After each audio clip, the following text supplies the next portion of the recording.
This site is so important, but Russians could not defend it. Progress Rocket Space Center produces Soyuz 2 launch vehicles used to deploy Russian military satellites and Rassvet low Earth orbit network. Ukrainians already made a statement that they will go after the nodes and the production sites, because once Russia had full constellation of those satellites, it's hard to go after. We don't know the exact damage, but looking at the videos that surfaced on the social media, it looks quite significant.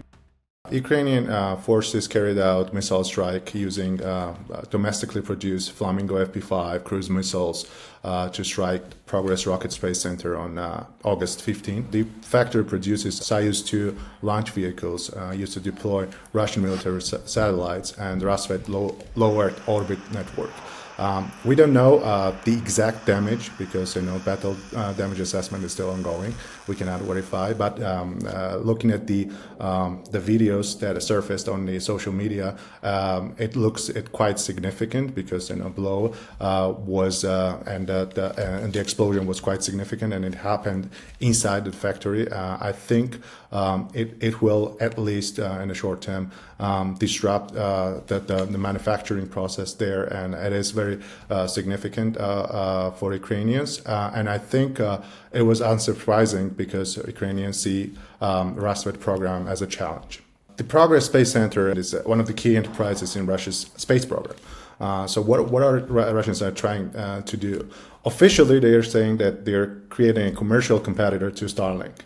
But in reality, they have a need to create a response to a Starlink disablement that happened in February this year, or in late January, when Fyodorov negotiated, the former defense minister, negotiated with Elon Musk to disable Starlink for the Russian armed forces. They very effectively used Starlink in their drone strikes, because satellite communications are very reliant for those strikes, and it was very integral for their operations inside Ukraine. So they are now trying to sort of replicate and try to build that for their own. They are still on the early stage, but Ukrainian military intelligence suggests that launching the Rassvet program happened much faster than originally planned. So in March 2026 this year, Russia had already placed 16 satellites in low Earth orbit, with additional launches planned by next year. But also in July, they also added some 12, if I'm correct. So now they can operate only intermittently when a satellite passes over Ukraine. That gives them a window for about 1.5 an hour of stable connection. That's not the significant development that Ukrainians should worry about at this very moment. But once they launch it, a full constellation, and have like a 24-hour coverage like Starlink, that will be a huge problem, because now they can operate their drones, other type of capabilities, and they will have a stable communications, and they will go after Ukrainian operational rare. The key is the why Ukrainians hit this is one of the top priorities is for the Rassvet program. They also produce some other components for the Russia space program, which is by itself very important. But Ukrainians already made the statement that they will go after those the nodes and the production sites, because once Russia had full constellation of those satellites, it's hard to go after and jam and create countermeasures.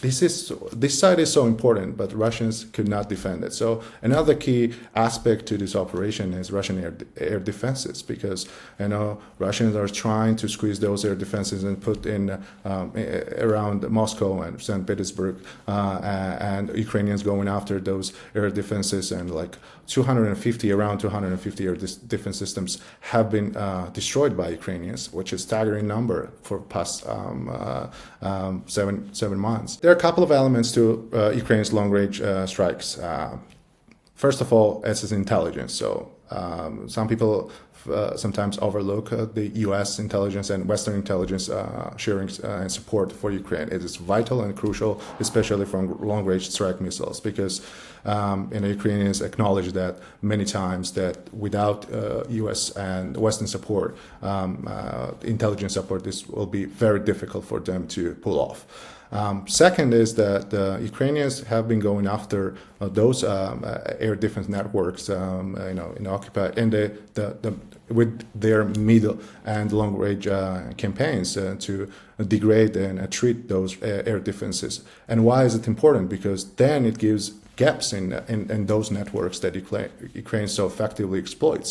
And it doesn't even make news that Ukraine posts every day, like defense ministry, some very powerful systems are blown up, and some refineries are up in flames, wildberries are burned. This is one of the key contributors. So air defense systems, degradation of Russia's air defenses have been one of the key elements for Ukraine to conduct those strikes. And then, again, the capabilities that the Ukrainians produce over these years, because they have been innovating, they have been investing so much money and effort to have those strikes, and now they have those capabilities that increase intensity, because the strike systems, they were long-range strikes were so sporadic a couple of years ago due to the lack of those systems. I mean, Ukraine had like maybe dozen of them. Now they have like hundreds. Back in 2022, 2023, early stages of war, Ukraine asked its partners to provide long-range strike systems, drones, missiles, and there was a hesitancy from the West. It took time when Ukrainians had these systems. Some of these systems, it was the strings attached to those systems, not used inside Russia, or used only occupied Ukraine, parts of occupied Ukraine. Then they had like bordering regions of Russia. The point is that I'm trying to make. Kiev understand that they needed some domestic capabilities to strike deep inside Russia. The answer was that to the FP5 Flamingo cruise missiles, and also long-range strike missiles like FP1, FP2s, and Lutis and others that Ukrainian produce, because their understanding is that they have to have some capabilities to strike and make Russia pay for the war. FP5s it's not a super developed, like a sophisticated missile system, because Ukrainians have to exchange that for an affordability to create it's not super expensive, but its intended goal to strike Russian military industrial bases, and they've been doing it very well. We see the big military industrial base struck by Ukraine. Then we talk about is the focus shifted? I don't think so. Ukraine, as I said, is trying to create those multiple pressure points, go after the refineries, going after wildberries or other these key logistics big companies. I think Ukraine will continue to strike that as well. Ukraine will definitely try to disrupt these military bases, military industrial bases that are creating this space program. And Ukraine will definitely try to somehow manage to strike, and we've seen already indications to that, those plants and factories that produce missiles, because the ballistic missiles will be a key challenge for Kyiv in coming months, and we've seen all the indications for that. Ukraine lacks and hungers for the Patriot interceptors, which are the basically most effective way to counter those and intercept those ballistic missiles. On the other hand, Russia is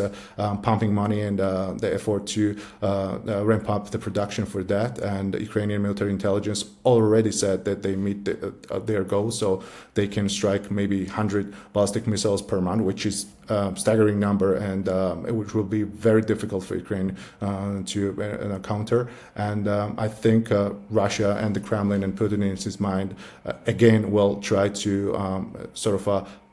break Ukrainian resistance by going after Ukraine's energy grid, try to freeze Ukrainians into submission this winter.